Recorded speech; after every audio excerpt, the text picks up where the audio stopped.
നമ്മുടെ സംസ്ഥാനത്ത് ഇന്ത്യയുടെ മറ്റ് പ്രദേശങ്ങളിൽ നിന്ന് മറ്റ് സംസ്ഥാനങ്ങളിൽ നിന്ന് ആളുകൾ വന്ന് ജോലി ചെയ്യുന്നത് ഒരു പുതിയ കാര്യമല്ല. ആദ്യമൊക്കെ തമിഴ്നാട്ടിൽ നിന്നായിരുന്നു കേരളത്തിൽ ധാരാളമായി തൊഴിലാളികൾ എത്തിയിരുന്നതെങ്കിൽ 2000 ആണ്ടിന് ശേഷം അത് പ്രധാനമായും വടക്കേ ഇന്ത്യയിൽ നിന്നായി. വടക്കേ ഇന്ത്യയിൽ ആദ്യമൊക്കെ തൊഴിലാളികൾ എത്തിയിരുന്ന രാജസ്ഥാനിൽ നിന്നും ഉത്തർപ്രദേശിൽ നിന്നും ബീഹാറിൽ നിന്നുമാണ് ആദ്യം തൊഴിലാളികൾ എത്തിയിരുന്നതെങ്കിലും 2010 ശേഷം ആ പ്രദേശങ്ങളിലെ തൊഴിലാളികളുടെ ഒഴുക്ക് കുറയുകയും ഏറ്റവും പ്രധാനമായി വടക്ക് കിഴക്കൻ ഇന്ത്യയിൽ നിന്ന് ഈസ്റ്റേൺ പാർട്ടിൽ നിന്ന് തൊഴിലാളികളുടെ ഒഴുക്ക് കൂടുകയും ചെയ്തു. അത് പ്രധാനമായിട്ടും ജാർഖണ്ഡ്, വെസ്റ്റ് ബംഗാൾ എന്നീ സംസ്ഥാനങ്ങളിൽ നിന്ന് കൂടുതൽ ആളുകൾ എത്തുന്ന ഒരു സാഹചര്യം ഉണ്ടായി. ബീഹാറിൽ നിന്നും തൊഴിലാളികൾ ഇപ്പോഴും എത്തുന്നുണ്ട്. എന്നാലും ഇപ്പോഴും കേരളത്തിൽ കൂടുതൽ തൊഴിലാളികൾ എത്തുന്നത് വെസ്റ്റ് ബംഗാളിൽ നിന്നാണ് ഏറ്റവും പ്രധാനമായിട്ട്. പിന്നീട് ബീഹാറിൽ നിന്നുണ്ട്, ആസാമിൽ നിന്നുണ്ട്. അപ്പോൾ ഈ ആസാമിലും വെസ്റ്റ് ബംഗാളിലും നിന്ന് വരുന്ന തൊഴിലാളികൾ, ഒരു പരിധിവരെ ജാർഖണ്ഡിൽ വരുന്ന തൊഴിലാളികളിലും നല്ലൊരു ശതമാനം ആളുകൾ ഏതെങ്കിലും ഒരു കാലഘട്ടത്തിൽ ബംഗ്ലാദേശിൽ നിന്ന് ഇന്ത്യയിലേക്ക് കടന്നു വന്നവരാണ്. അപ്പം അത് ബംഗ്ലാദേശിൽ നിന്ന് ഇന്ത്യയിലേക്ക് കടന്നു വന്നെന്ന് പറയുമ്പോൾ ഈ അടുത്ത കാലത്ത് കടന്നു വന്നവരുണ്ട്. വളരെ നേരത്തെ ഇന്ത്യക്ക് സ്വാതന്ത്ര്യം കിട്ടിയ കാലം മുതൽ ബംഗ്ലാദേശിൽ നിന്ന് ഇന്ത്യയിലേക്ക് അഭയാർത്ഥികളുടെ വലിയ പ്രവാഹം ഉണ്ടായിട്ടുള്ളതായിട്ട് നമുക്കറിയാം. അത് 1971 വരെയുള്ളതിനെ ലെജിറ്റിമൈസ് ചെയ്ത് വിട്ടിട്ടുണ്ട്. കാരണം 1971 ബംഗ്ലാദേശ് സ്വതന്ത്രമാവുന്നത്. പാകിസ്ഥാനിൽ നിന്ന് വ്യത്യസ്തമായിട്ട് അത് ബംഗ്ലാദേശ് എന്ന് പറയുന്ന ഒരു രാജ്യമായി മാറുന്നത്. അതിനുശേഷം വന്ന ഇന്ത്യയിലേക്ക് കുടിയേറിയ ആളുകളും പലരും സിറ്റിസൺഷിപ്പ് നേടുകയോ അങ്ങനെയൊക്കെ ചെയ്തിട്ടുണ്ട്. പക്ഷേ യാതൊരു തരത്തിലുള്ള ലീഗൽ ഡോക്യുമെന്റ്സും ഇല്ലാതെ ബംഗ്ലാദേശിൽ നിന്ന് കുടിയേറിയ ധാരാളം ആളുകൾ ആസാമിലും വെസ്റ്റ് ബംഗാളിലും ജാർഖണ്ഡ് മേഖലകളിലും പാർക്കുന്നുണ്ട്. കാരണം പ്രധാനമായിട്ടും ഈ ജാർഖണ്ഡിലെയും ആസാമിലെയും ടീ എസ്റ്റേറ്റുകളിലെ തൊഴിലാളികളൊക്കെ ആയിട്ടാണ് അവർ താമസിച്ചിരുന്നത്. തദ്ദേശവാസികളുമായിട്ടുള്ള ഇവരുടെ ഏറ്റുമുട്ടലുകൾ 1980 മുതൽ വളരെ പ്രബലമായി ആസാമിൽ നിലവിലുണ്ട് താനും. അങ്ങനെ ആസാമിലെ ഇപ്പോഴേ ഭരിക്കുന്ന ഗവൺമെന്റൊക്കെ ഇവർക്കെതിരെയുള്ള വലിയ സംഘർഷങ്ങളിലൂടെ കടന്നു വന്ന ആളുകൾ നേതൃത്വം നൽകുന്ന BJP ഗവൺമെന്റാണ് ഇന്ന് ആസാമിൽ ഭരിക്കുന്നതെന്ന് നമുക്കറിയാം.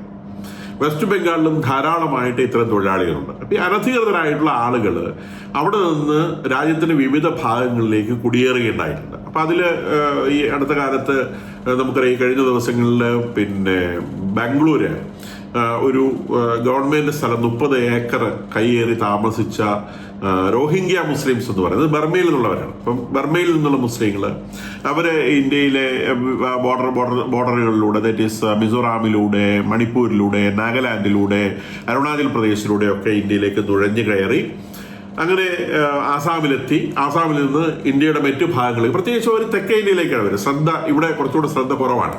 അപ്പൊ ഇവിടെ വന്ന് തമ്പടിക്കാനാണ് പ്രധാനമായിട്ട് ശ്രമിക്കുന്നത്. അപ്പൊ ഈ പറഞ്ഞ ബാംഗ്ലൂര് കഴിഞ്ഞ ദിവസം ഗവൺമെന്റ് കുടിയൊഴിപ്പിക്കാൻ ശ്രമിച്ച റോഹിംഗ്യ മുസ്ലിംസ് ആണ്. ഒരു കഴിഞ്ഞ 10 വർഷത്തിനിടയിലൂടെ അവിടെ വന്നിട്ട് 30 ഏക്കർ ഗവൺമെന്റ് പ്രോപ്പർട്ടി കൈയടക്കി താമസിച്ച സ്ഥലമാണ്. അതിനെ എതിർത്തുകൊണ്ട് ഇവിടെ നിന്ന് നമ്മളുടെ ഒരു MP പോയിട്ട് അവിടെ പറഞ്ഞ് ഇംഗ്ലീഷൊക്കെ വളരെ പ്രശസ്തമായിട്ട് നമ്മൾ TV ചാനലിൽ കാണുന്നുണ്ട്.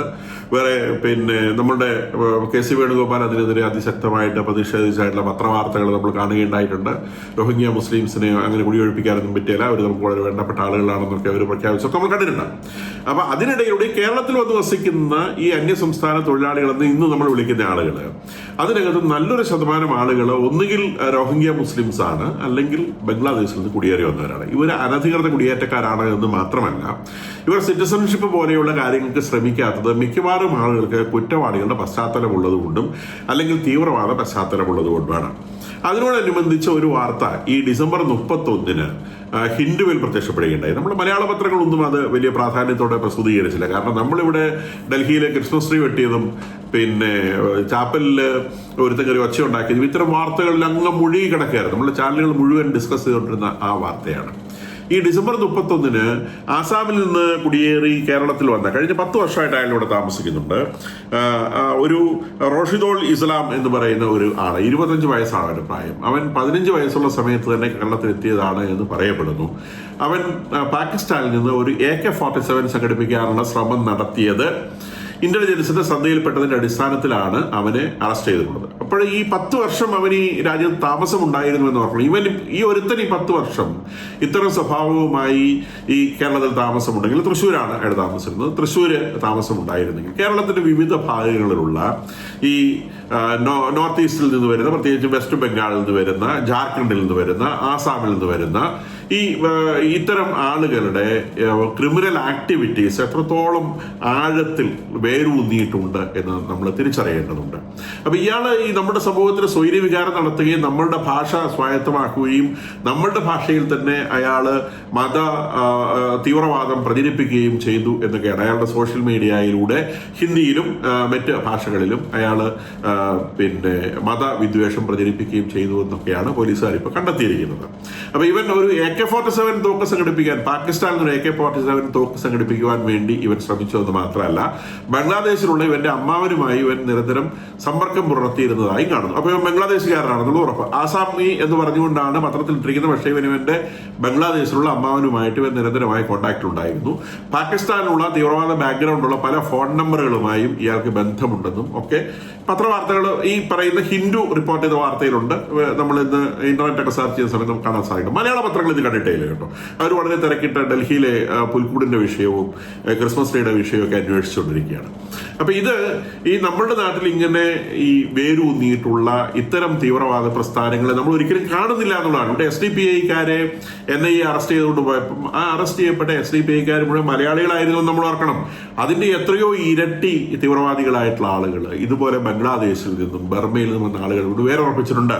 ചുമ്മാ അതല്ല, ഇവിടെ ചില രാഷ്ട്രീയ പാർട്ടികൾ ഈ SIR-നെതിരെ ശബ്ദമുയർത്തുന്നത്. കാരണം ഇത്തരം ആളുകൾക്ക് ഇവിടെ സിറ്റിസൺഷിപ്പ് കൊടുത്തുകൊണ്ട് നമ്മളുടെ നാടിനെ ഏതൊക്കെയോ രൂപത്തിലേക്ക് കൊണ്ടുപോകാൻ ശ്രമിക്കുന്ന ആളുകളാണ് ഇവർ. നമ്മൾ ഇപ്പൊ ഈ അടുത്ത കാലത്ത് നമുക്ക് പഞ്ചായത്ത് ഇലക്ഷൻസ് കഴിഞ്ഞു.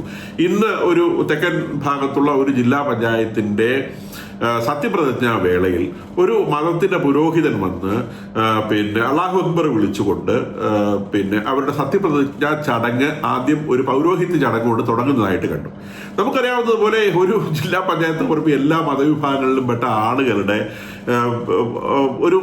ഒരു സ്ഥലമാണ്. അത് എല്ലാവരുടെയും കൂടിയാണ്. അവിടെ മതത്തിന് യാതൊരു സ്ഥാനവുമില്ല. അവിടെ രാജ്യത്തിന് മാത്രമേ സ്ഥാനമുള്ളൂ.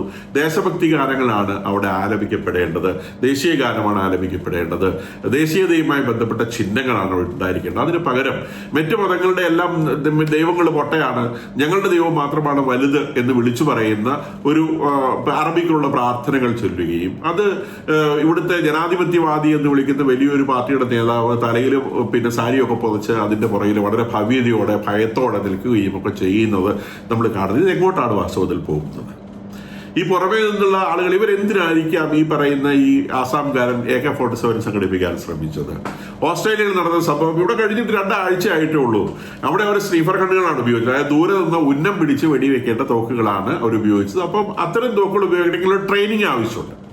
നേരെ മറിച്ച് AK-47 പോലെ തോക്കുകൾ ഉപയോഗിക്കാൻ ഒരു ഉത്സവപ്പുറമ്പിൽ പോയി നിന്നിട്ട് പെരുമാറുകയാണെങ്കിൽ അതങ്ങോട്ട് ഓൺ ചെയ്ത് പിടിച്ചാൽ മതി. മണിക്കൂറിൽ 600 ബുള്ളറ്റ് അതിനകത്ത്, മിനിറ്റിൽ 600 ബുള്ളറ്റ് അതിനകത്ത് പുറത്ത് വരും. ഒരു സെക്കൻഡിൽ 10 എണ്ണം 600 ബുള്ളറ്റ് പുറത്തു വരും. അത് ആളുകളെ ഒരു ഉത്സവപ്പറമ്പിലൊക്കെ ആണെങ്കിൽ ആളുടെ മേലെ കൊള്ളാതിരിക്കാനുള്ള ബുദ്ധിമുട്ട്, അത് കൊള്ളാൻ യാതൊരു ബുദ്ധിമുട്ടില്ല. കാരണം ജനം തിങ്ങി നിറഞ്ഞ് നിൽക്കുകയല്ലേ. അപ്പൊ അങ്ങനെയുള്ള സ്ഥലത്തൊക്കെ പ്രയോഗിക്കാനുള്ള ഒരു താല്പര്യത്തിന്റെ പേരിലായിരിക്കാം ഒരുപക്ഷെ തീവ്രവാദിയായിട്ടുള്ള ഇയാളെ AK-47 പോലത്തെ ഒരു തോക്ക് വാങ്ങാൻ ശ്രമിച്ചത് എന്ന് നമ്മൾ മനസ്സിലാക്കണം. നമ്മുടെ സമൂഹത്തിനകത്ത് ഒളിഞ്ഞിരിക്കുന്ന ഇത്തരം വലിയ ടൈം ബോംബുകളുണ്ട് എന്നുള്ള ഒരു തിരിച്ചറിവ് നമുക്ക് ഇതിൽ നിന്ന് ലഭിക്കേണ്ടതാണ്. ഇതിനു മുൻപും അന്യസംസ്ഥാന തൊഴിലാളികളുടെ പേരിൽ ഇവിടെ എത്തിയിട്ടുള്ള ആള് സാക്കിർ നായിക്കിന്റെ പ്രസംഗത്തിൽ നിന്ന് ആവേശം ഉൾക്കൊണ്ട് ജനശതാബ്ദി ട്രെയിനിൽ ആളുകളുടെ മേലെ പെട്രോൾ ഒഴിച്ച് തീ വെച്ച കഥ നമുക്ക് അറിയുന്ന കാര്യമാണ്. അപ്പം പെട്രോൾ ഒഴിച്ച് തീ വെക്കണമെന്ന് താല്പര്യമുള്ള ആയിരങ്ങൾ ഉള്ളപ്പോഴാണ് ഒരുത്തരം തലപൊക്കി വരുന്നത് നമ്മൾ മനസ്സിലാക്കണം. AK-47 സംഘടിപ്പിക്കാൻ ശ്രമിച്ചവരെ ഇപ്പൊ നമുക്ക് കിട്ടിയ സംഘടിപ്പിച്ച് വെച്ചിട്ടുള്ള ആരെങ്കിലും കൂടി ഉണ്ടോ എന്ന് നമുക്ക് അറിയാൻ പറ്റുമോ? ഇതുവരെ പോലത്തെ ആഗ്രഹമുള്ള എത്ര ആളുകളുണ്ടെന്ന് നമുക്ക് പറയാൻ സാധിക്കുമോ? അപ്പൊ ഈ 40 ലക്ഷത്തോളം അന്യസംസ്ഥാന തൊഴിലാളികൾ, പ്രത്യേകിച്ചും ഈ പറയുന്ന ബംഗാളിൽ നിന്നും ആസാമിൽ നിന്നും ഉത്തരാഖണ്ഡിൽ നിന്നുമൊക്കെ വന്നിട്ടുള്ള തൊഴിലാളികൾ നമ്മളുടെ ഈ സംസ്ഥാനത്തിൽ ഉള്ളപ്പോൾ നമ്മൾ നേരിടുന്നത് വലിയൊരു ഭീഷണിയാണ്. അതിനേക്കാൾ വലിയ ഭീഷണിയാണ് അവരെ പൊത്തിപ്പിടിക്കുവാൻ വേണ്ടി നമ്മളുടെ ഇവിടുത്തെ ചില രാഷ്ട്രീയ പ്രസ്ഥാനങ്ങൾ ശ്രമിക്കുന്നത്.